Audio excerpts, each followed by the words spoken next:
My wife is actually a crack shot who never misses, but she deliberately misses her targets in front of me. So I picked up a gun to show her my skills, and as I hit target after target with perfect accuracy, I couldn't help but say it was just beginner's luck. But I didn't notice that my wife's expression had frozen. Then without a word, she grabbed the gun and fired off a rapid succession of shots. When all 8 targets were hit dead center, my jaw nearly hit the floor. Where'd you learn to shoot like that?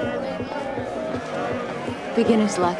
At that moment, I had no idea that my wife was actually a top-tier assassin just like me. And worse yet, we worked for rival organizations. We'd always staggered our schedules though. Whenever my wife had a job to do, I'd head to the bar to play cards and unwind, maybe take out a target on the side for some extra cash. This went on for 6 years, and neither of us suspected a thing. We were crazy about each other. But then one day, trouble came knocking. My wife and I both got a contract for the same bounty. The target was a protected witness codenamed Tank. At that moment, we had absolutely no clue we were about to become each other's worst nightmare. Soon enough, my wife arrived at the desert where the target was located. She planted bombs all along the convoy's route, just waiting for them to reach the kill zone. She thought she had it all figured out. But out of nowhere, an SUV came barreling toward her position, swerving all over the place. My wife quickly grabbed her binoculars to get a better look. The SUV did a drift and fishtail, smashing right into the trigger mechanism for the bomb. All the explosives instantly went into countdown mode. Seeing that the convoy hadn't reached the designated area yet, my wife made a split-second decision and cut all the circuits. As for that troublemaking SUV, 1 second it looked like regular tourists, the next second someone pulled out a rocket launcher from inside. My wife immediately realized I was an assassin sent by a rival organization.